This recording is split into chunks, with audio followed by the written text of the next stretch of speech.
Bolivian military cargo plane carrying banknotes crashes near La Paz. At least 20 people have died and dozens more injured after a Bolivian Air Force C-130 Hercules cargo plane crashed on Friday evening near the city of El Alto, close to the capital La Paz. The aircraft was on approach to El Alto International Airport, one of Bolivia's busiest airports, after the departing from the eastern city of Santa Cruz de la Sierra, when it veered off the runway and plowed onto the busy avenue during landing. Now it's time to go in detail and uncover the full story in today's AI podcast. Welcome to today's deep dive. If you're joining us right now, grab a drink, pull up a chair, and get comfortable. We are unpacking a truly harrowing report today. Yeah, it's a tough one. It really is. The report is titled Tragedy and Turmoil, the El Alto Hercules Crash. And our mission for this deep dive is to take you through the details of a devastating aviation disaster in western Bolivia. Which is complex enough on its own. Exactly. But this isn't just a story about a plane crash. We're looking at an event that began as a sudden, catastrophic mechanical and meteorological failure. And then... Almost unimaginably. Right, almost unimaginably, it spiraled into this chaotic, incredibly violent secondary crisis right there on the ground. It reads almost like a dark thriller when you really comb through the source material. It does. But it's a stark reality. I mean, we're examining a situation where multiple complex systems, heavy military logistics, severe weather patterns, and highly irrational crowd psychology, they all just collided within a matter of minutes. Literally collided. Yeah. It serves as a vital case study in emergency response. But first and foremost, we have to remember it is a tragedy. It left a community fundamentally altered. Keeping that human element at the forefront of our minds is crucial as we break down this timeline. Absolutely. Okay, let's unpack this. Let's set the stage so you can visualize exactly what the environment looked like that evening. Right. Context is everything here. So we are talking about a specific flight operated by the Bolivian Air Force. Yeah. The aircraft was a Lockheed C-130 Hercules. Which is a beast of an aircraft. It is. It was operating as a cargo transport. This was a Friday evening, and the flight was making its arrival from Santa Cruz into El Alto International Airport. And the timing there is critical. Yeah, the local time was approximately 18.15, so 22.15 GMT for anyone tracking globally. But locally, that's a Friday evening. Right. So you have a heavy military cargo plane coming in on approach right as the sun is starting to set at the end of the work week in what should have been a routine logistical run. People are commuting, Exactly. And the aircraft itself, a C-130 Hercules, is built for heavy lifting. It's built for military logistics. So it's carrying an immense amount of mass and momentum. It's just flying warehouse, basically. Basically, yeah. Yeah. When an aircraft of that sheer size is coming in for a landing, the amount of kinetic energy involved is staggering. It requires absolute precision, total control to safely bleed off that speed. Which they didn't have. No. When a transport plane of that magnitude loses control and begins to interact with civilian infrastructure, the margins for error just evaporate. The severity of the situation escalates instantly because you're introducing military-scale momentum into an everyday civilian environment. And that intersection proved catastrophic. According to the aviation officials cited in our sources, the plane skidded right off the runway during its landing. It didn't just veer off slightly either. No, it didn't just go into the grass and come to a halt. The momentum carried this massive aircraft forward until it actually collided with nearby vehicles. Which is just a nightmare scenario. Witnesses on the ground described absolute chaos. Debris from the aircraft was scattered all across the surrounding area. There are several videos that circulated on social media, too. I saw some of those. Yeah, showing this damaged aircraft resting on the ground, just surrounded by completely crushed vehicles near the crash site. I mean, you try to imagine just sitting in your car near the airport on a Friday evening commute, and suddenly a military cargo plane breaches the perimeter. It's terrifying to even conceptualize. Airports are built with extensive buffer zones for exactly this kind of runway excursion. Right, the overrun areas. Exactly. But an aircraft like a C-130 carries so much residual energy that it can easily blow right past those safety areas if the braking systems fail to grip. And if it hits a road? A passenger vehicle stands zero chance against the fuselage of a Hercules. The structural mismatch is absolute. The sheer force of the impact, combined with the scattering debris, it creates a massive, unpredictable hazard zone in a fraction of a second. Which makes you wonder about the conditions on the tarmac itself. The initial reports immediately pointed to harsh weather potentially playing a major role in the crash. Weather is almost always a factor in excursions like this. Yeah. And to give you a sense of what the pilots and the people on the ground were dealing with, there's a specific, really harrowing quote from a woman speaking to AFP. The one whose car was hit. Yes, her car was actually damaged in the incident. She described the scene like this. She said, "Heavy hailstorm was falling and there was lightning." Wow. That paints a very grim picture of the operational environment for that flight crew. Right, hail and lightning. They fundamentally changed the physical properties of a runway and the surrounding airspace. You know, reading through these source materials, the only way I can really wrap my head around the physics of stopping a massive, heavily loaded C-130 in a heavy hailstorm, I keep picturing trying to slam the brakes on a fully loaded freight train on a sheet of black ice. Is that an accurate way to look at the mechanics here? It's a highly accurate analogy. When we discuss weather preparedness protocols in aviation, heavy hail is a nightmare scenario for landing. Because of the ice. Because of the density, yeah. Hail creates a dense, irregular layer of ice and water on the tarmac. That drastically reduces the friction coefficient. So the tires can't grip? They can't. It leads to a phenomenon where the aircraft's tires cannot displace the frozen precipitation fast enough. It essentially causes this multi-ton aircraft to slide on a layer of ice.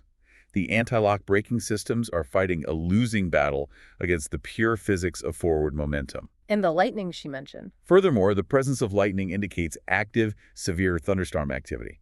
That often brings unpredictable wind shear. Like sudden drops or gusts. Sudden, violent changes in wind speed and direction.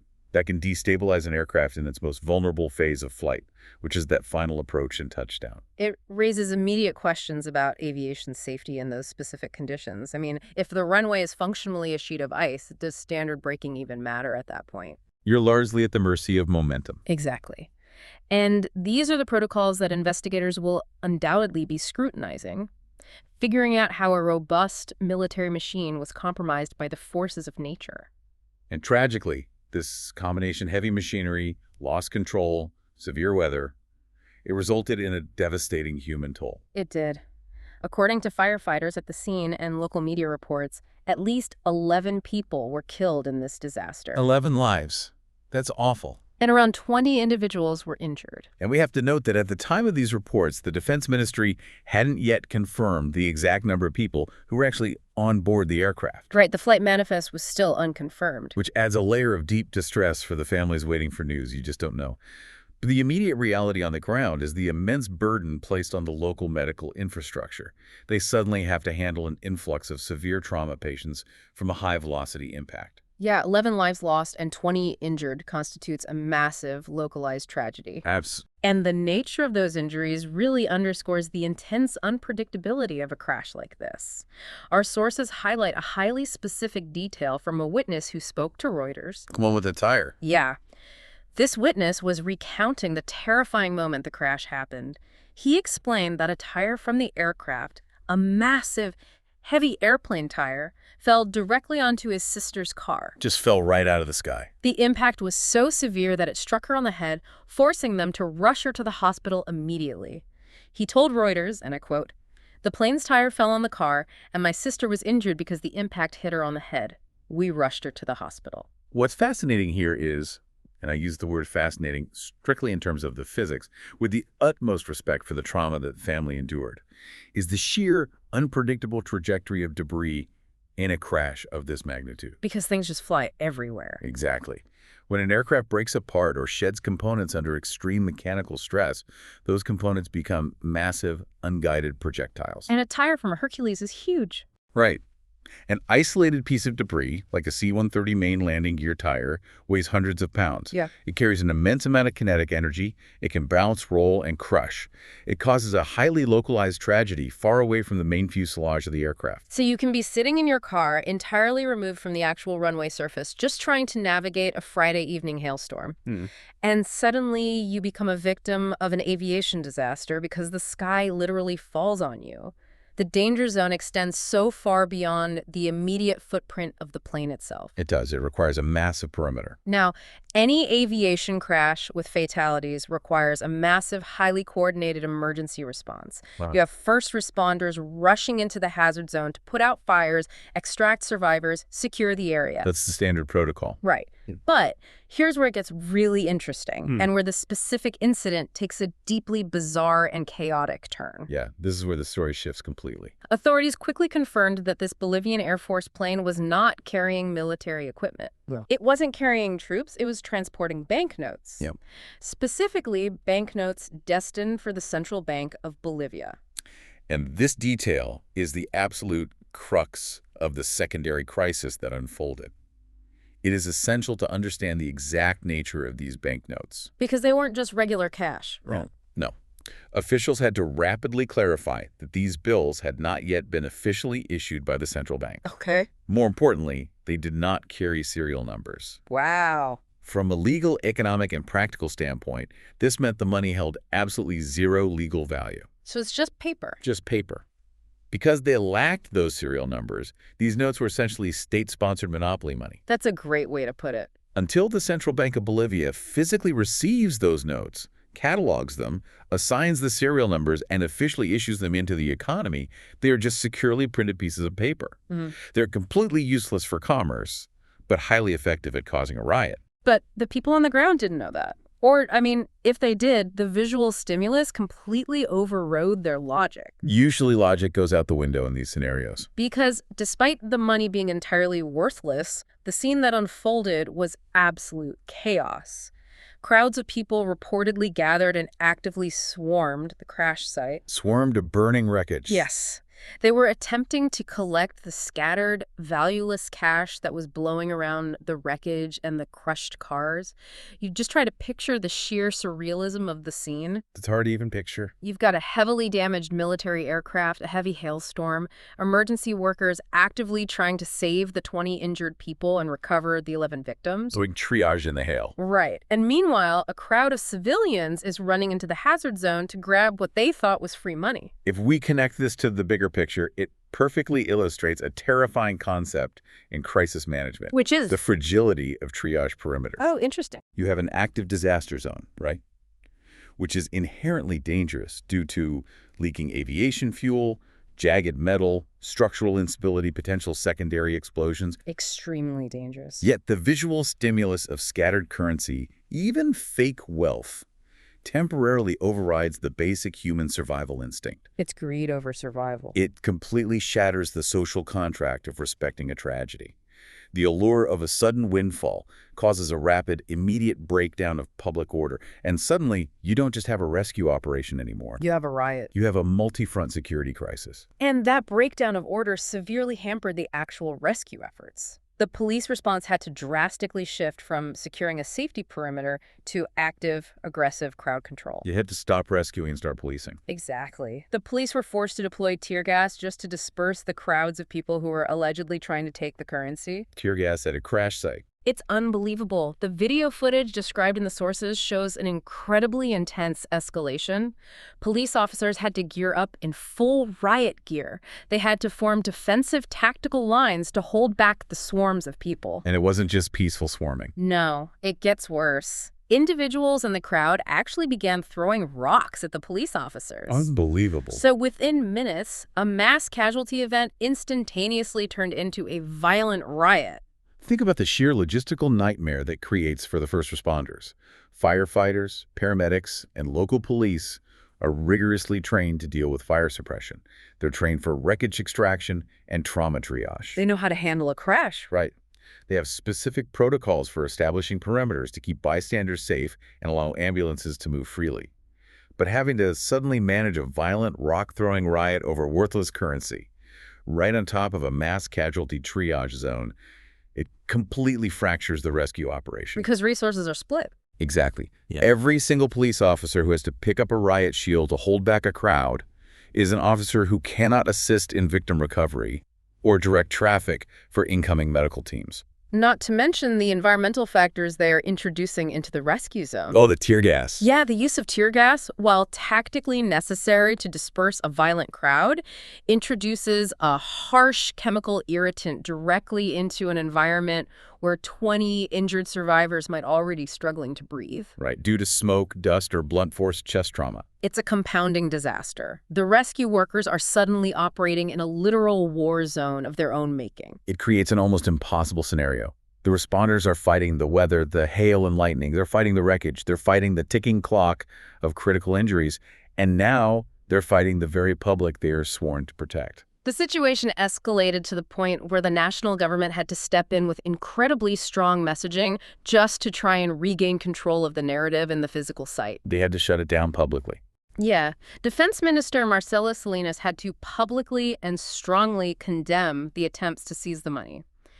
I want to read his quote verbatim because it emphasizes just how seriously the government was taking this secondary crisis while bodies were still being recovered. It's a very striking statement. He stated, "This money has no legal value since it has not been issued by the central bank and does not have a serial number.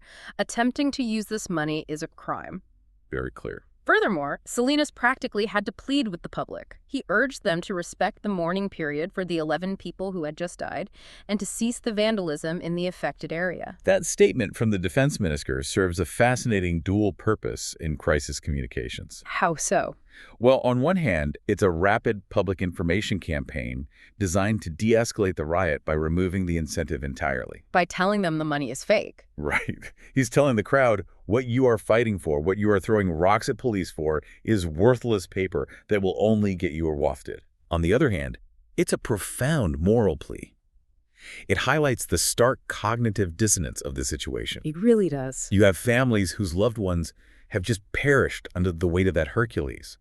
And simultaneously, you have individuals treating the wreckage as an opportunistic free-for-all. As an impartial observer of these events, it's clear the government felt an urgent, desperate need to reestablish a sense of solemnity and basic human decency in the face of widespread public disruption. The contrast between the tragedy of the crash and the surreal greed of the riot is incredibly jarring. It is. It forces you to look at the immediate aftermath and the cascading consequences of all this chaos. Because of the crash, the widespread debris field, and the subsequent riot, operations at El Alto International Airport had to be temporarily suspended. They had to ground everything.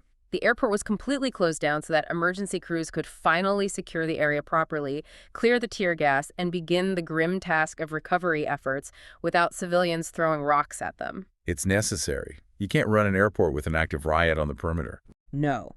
And our sources note that the nation of Bolivia is currently in shock.